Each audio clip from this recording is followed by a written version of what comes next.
Pelaku harus mempertanggungjawabkan perbuatannya mencuri sepeda motor milik beberapa anak di bawah umur. Geram dengan ulah pelaku, keluarga korban melapor kepada pihak kepolisian. Pelaku mengaku telah beberapa kali melakukan aksi. Dengan sejumlah uang, pelaku mengiming korban untuk menyerahkan sepeda motor.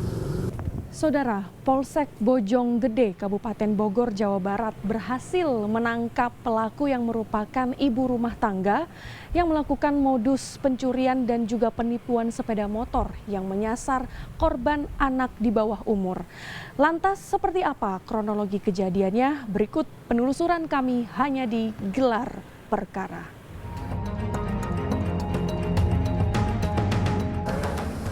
Korban mengaku didatangi pelaku saat sedang bermain bersama beberapa teman. Pelaku meminta tolong untuk diantarkan mencari sanak keluarga. Korban kemudian diajak berputar sebelum modus pencurian dilakukan. Ya, jadi saya tuh lagi main bola di sebuah tanah merah. Terus saya melihat dan teman-teman saya melihat tuh cewek 2 orang naik motor Mio ngatin teman-teman saya. Kata teman-teman saya, itu siapa Cat? Saya bilang kan. Dia bilang gini, nggak tahu dah. Terus nggak lama dia nyamperin teman-teman saya. Terus dia bilang, Dek, kenal sama Pedrian nggak? Anak Nur Kolbi. Saya bilang, oh nggak tahu dah. Situ saya nelpon sama teman-teman saya nih. Saya telepon, gak ada yang kenal. Tapi dia tetap maksa, kata ada pokoknya ada gitu. Ya udah, nggak lama dia ngasih duit tuh ke saya 20.000. Kasih duit 20.000 buat nyari informasi. Terus itu dia minta diantarin tuh ke daerah sekolahan Nusantara. Nggak lama saya antarin kan sama teman-teman saya. Antarin sampai di Nusantara. Dia minta muter balik katanya ke rumah abang pelakunya aja kata. Di mana Parakan Jati. Saya jalan kan, jalan. Gak lama dia ngomong, nih duit buat teman-teman lo jajan. Saya berhenti di sebuah warung. Dikasih duit berapa? Dikasih duit 50.000. Terus saya berhentikan sama teman-teman saya. Nungguin, nggak lama dia nyuruh dek jalan lagi, kita duluan aja kan.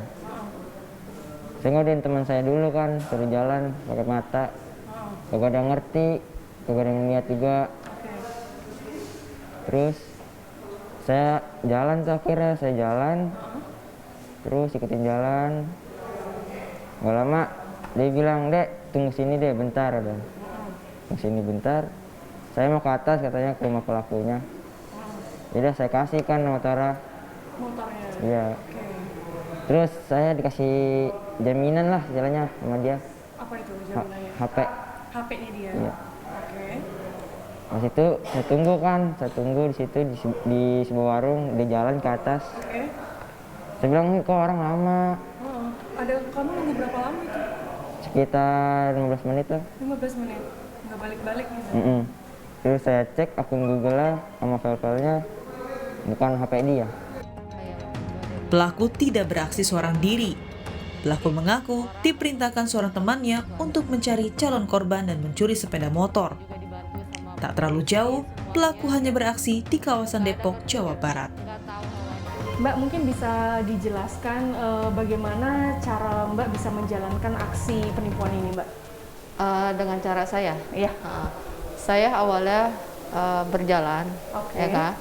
Terus saya melihat di depan ada target, dia lagi duduk, langsung saya berhenti. Lalu saya tanya sedang menunggu siapa. Mereka menjawab lagi menunggu teman. Lalu saya bilang, Dek, keseringan adek gitu ya. Dek bisa nganterin teteh sebentar gak? Kemana teh? Gitu. Mau ke sana ngambil kamera teteh gitu. Oh yaudah ayo teh diantar. Diantar ke suatu tempat udah saya gitu. Saya bilang tunggu sebentar ya di sini. Boleh kan? Boleh teh. Iya jangan lama-lama iya. Setelah itu motornya saya bawa pergi. Oh, oke. Seperti itu. Jadi yang diincar targetnya siapa, Mbak? Ya yang diincar sih kita Paling ya usia kayak, kalau setiap saya tanya, Ya. dia SMP, SMK gitu. Oh gitu. Alasannya kenapa mengincar anak di bawah umur? Karena memang setiap saya jalan ketemunya yang sering berhenti di tengah jalan itu ya seumuran seperti itu. Oh gitu ya. Jadi itu mungkin kalau menurut Mbak sendiri paling gampang ya Mbak ya, Iya. paling mudah untuk Betul. dikelabui gitu ya Mbak ya. Iya. Oh berarti Mbak setelah mendapatkan kendaraan tersebut, Betul. kemudian Mbak membawa kemana kendaraan Membawa ke rumah yang saya disuruh, yaitu Bang Nando. Oh gitu. Ke rumah dia, langsung saya kasih ke dia, lalu dia bawa pergi. Setelah itu saya menunggu di rumahnya dan saya dikasih uang sama dia. Saya ambil, saya bawa pulang. Oke. Dan keesokan harinya dia bisa minta lagi. Adakah yang membantu dalam proses menjalankan aksi ini Mbak? Apakah Mbak bekerja sendiri? Kan sebelumnya Bang Nando ini kan sebagai penadah ya istilahnya. Apakah Mbak saat menjalankan aksi itu bersama dengan teman atau sendirian atau seperti apa Pak? Saya melakukan sendiri, ya kan. Tapi kalau jalan dari rumah penadah itu saya diantar. Tapi melakukan itu saya sendiri. Sendiri. Ya.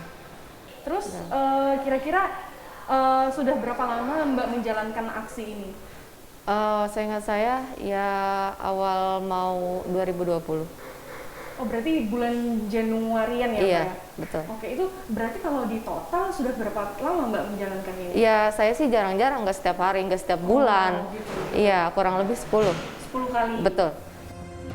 Polisi tengah mengembangkan penyidikan guna mencari penadah hasil curian. Pelaku telah dimasukkan dalam daftar pencarian orang.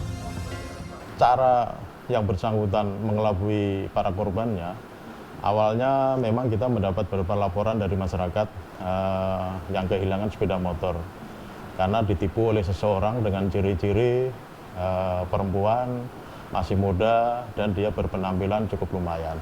Dari hasil informasi dan pengembangan kita di lapangan bahwa yang bersangkutan pada sekitar awal bulan Februari kemarin, yang bersangkutan melaksanakan aksinya di daerah Pangkalan Jati yang ada di Desa Susukan.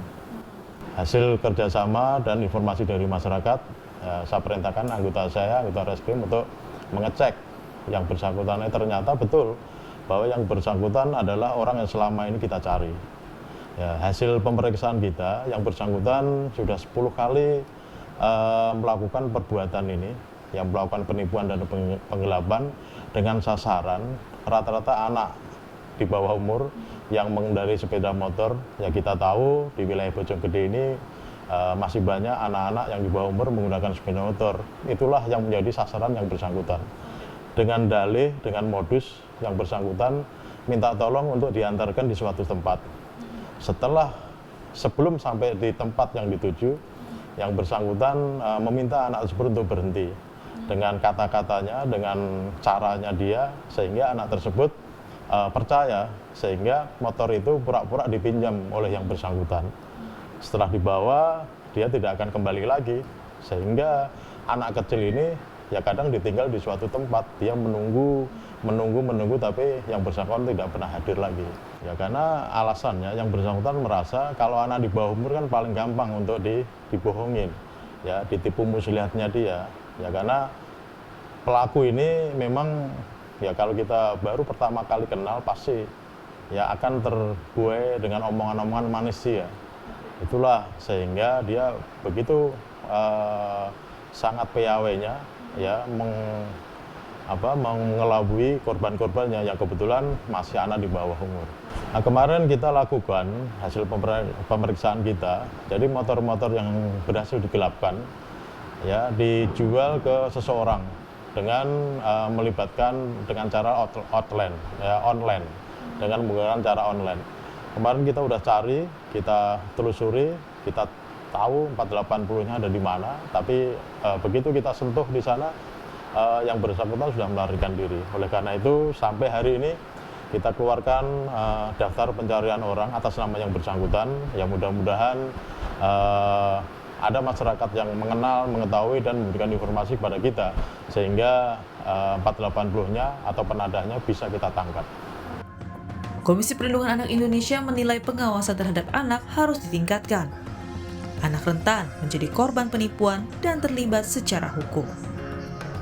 Saudara, karena masih suasana pandemi, kami pun melakukan wawancara via Zoom terhadap Ibu Retno selaku dari pihak KPAI. Kita akan mengetahui bagaimana tanggapan terkait kasus seorang ibu rumah tangga yang melakukan modus pencurian yang menyasar korban anak di bawah umur. Selamat pagi, Ibu. Selamat pagi, Mbak. Ya, Ibu, terkait kasus ini, Bu, kira-kira seberapa rentan anak-anak bisa menjadi korban penipuan, Bu?